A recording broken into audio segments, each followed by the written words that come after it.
Hello there, ladies and gentlemen. This is maybe the 20th time I'm trying to film this video, and that's not an exaggeration. We're filming a part 2 of the best dressed video that I've done months ago because that video is trash. But if you want to see it, it's in the description down below. Now, let's talk about it. Let's talk about Ashley. Ashley is a wonderful creator, and I'm actually a supporter. But that doesn't mean that I don't have criticism of her and her doings. So let's just get into the criticism I have for Ashley. But before that, like, subscribe, and comment because you see me? Yeah, you should do that. So this is Ashley, and she owns the channel Best Dressed. She has over 3 million subscribers, I think, and she is pretty successful in what she does. She's apparently also moving to IG, but I'm not quite sure. I just saw this comment talking about that. Now, why would that just a regular old fashion creator be so problematic? What is the problem? Is she pulling a Tana Mojo? Is she partying during the pandemic? What is she doing? What is wrong with her? Why are we making 2 videos on her? Well, she's not problematic in the Tana Mojo sense, but she is problematic in other ways. Let's talk quickly about her upload, which is maybe one of the biggest problems that her audience is starting to have with her. This is it.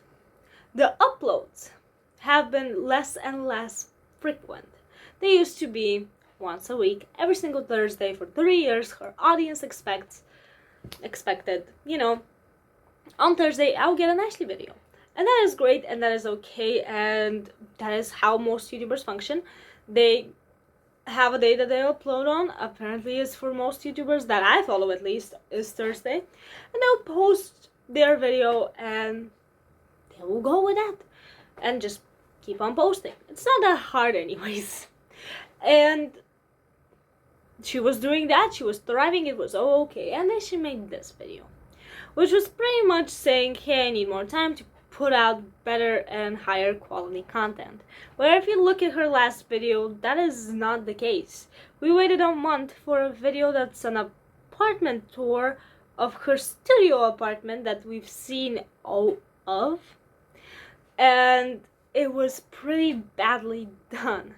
And in her comments you will see, because it's been 3 months since that upload, all of this love and support, but also begging and agging, please, you can take an extra week, you can take a week off, but at least put out content. A lot of YouTubers fall into that rut. Sophia Nygaard is one of those, and she has actually put out a statement about that, but we're not talking about Sophia. Now, obviously, some YouTubers do that. Premic is one of those YouTubers. There's a lot of YouTubers that go through that rut, but again, potentially unannouncedly just removed from the platform without actually saying anything of why it takes so long. Yeah, we have that video, but let's be honest, that is say in that video she was repeating, oh, I would want an extra week just so I can finish off the video. Well, we're waiting, girl, we're waiting. Besides that, I would give her a video idea right now. She dyed her hair half and half. Could have made a video about that. Honestly, why didn't you? You know what? Why didn't you? That would be easy content, and it's not even a bad piece of content to put out, The second thing, sponsorships. Shady sponsorships. Now, every YouTuber gets sponsored, and that's okay. Sponsorships are actually a good thing since it helps creator feel recognized, at least, and it does give them an extra source of income that is not AdSense, because AdSense is not a solid way of providing income for yourself, since AdSense money comes depending on how many views you got, or depending on your video is monetized or not. So that will be pretty fluid, so you would want the sponsorship on a lighter month, and that is okay. But most YouTubers say, I'm sponsored by this face wash or whatever, and then they go and say that in the beginning, have a minute segment, and be done with it. Ashley didn't do that when she got sponsored by Amazon, though. What she did was actually pretty shady, and she said that she She said this video is sponsored by Amazon, and then the entirety of the video, which was way shorter than her usual content and filmed in a totally different style, felt like a commercial, was completely impersonal, and wasn't even in her style and in the way that she does her content. So her viewers got outraged, and then she deleted the video after some time, because most sponsorships actually do have times that they're supposed to stay up, since this is a company and they would pretty much prefer you keep the video up, don't just delete it. You basically, you collected the money and now we don't get the exposure that we wanted. That is pretty shady, you know. But that video aside, she has done other advertisements that then she deletes, like this Instagram post, and she is promoting fast fashion in it, which she seems to be very against, with her pretentious feminism and the pretend of caring about the Black Lives Matter movement that I personally don't give a shit about, as you might know, and don't approve of, because I say that all lives matter and you're victimizing people rather than helping people. Regardless, that is just my opinion of mostly what the left does. I don't hate content creators that are not on my political side. I watch for your content, no matter what that content might be. As well as, like, I watch ContraPoints. She is pretty far left, and my ass isn't here not unsubscribed or anything like that.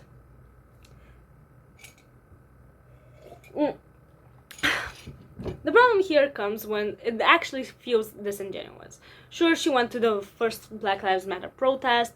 She didn't post the black square, at least that. And she often talks about feminism and girl stuff and stuff like this, where it's okay for you to say these types of things. I mean, it's not the end of the world. You can say whatever you want online. Obviously, nobody's stopping you from putting out your opinion online.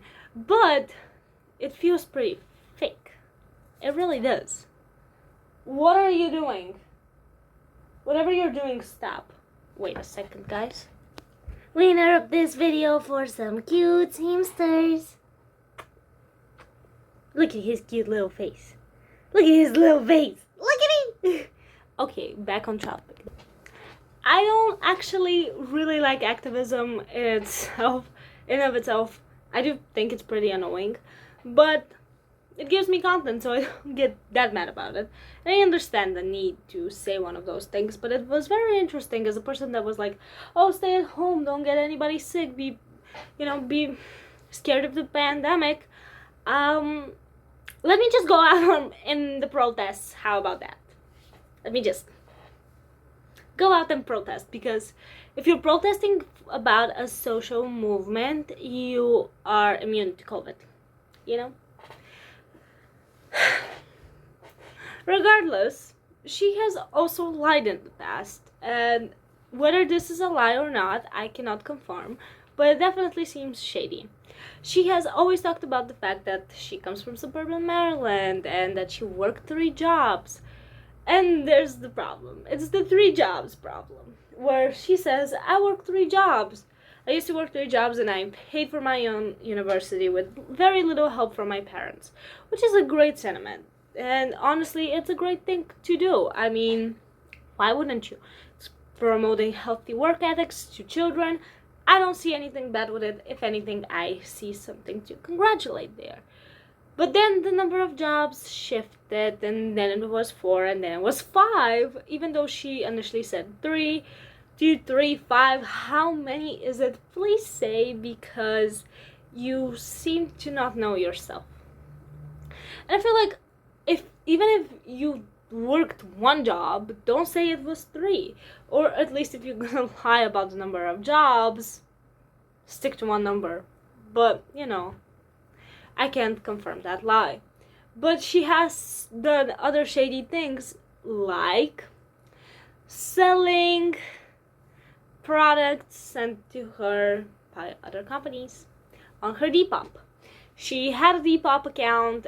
This is the Depop account, and that she used to have. You can see as Ashley, and she was selling her PR her old PR that she didn't touch. She was just selling it. And I mean, YouTubers can do whatever they want with PR. But when a fan asked her, hey, why are you selling this PR? She deleted her fucking Depop page. That is weird. That is very weird. She also complains about capitalism a lot, where she actually sells jewelry and doesn't promote any small businesses and only wears big companies' clothes. And this turned the wheel of capitalism, so don't be complaining about capitalism. You don't have the right to. And honestly, everybody, just stop complaining about capitalism. Do you want to live in communism? That wouldn't be fun for y'all. But yeah, I feel like there's a lot of criticisms there that doesn't belittle anything about the way she does her videos or her as a person, but there's a couple of shady things that she has done, and I think it will be very helpful of her to just come forward and address these things, because deleting the Depop account for the fact that somebody called you out on selling your PR is pretty dumb. It is pretty dumb. But regardless, I'm gonna leave you here. If you enjoyed today's video, please drop a like, because I worked kind of hard on it, and not kind of, but like really hard on it. And I'll see you whenever I see you, because fuck an upload schedule, right?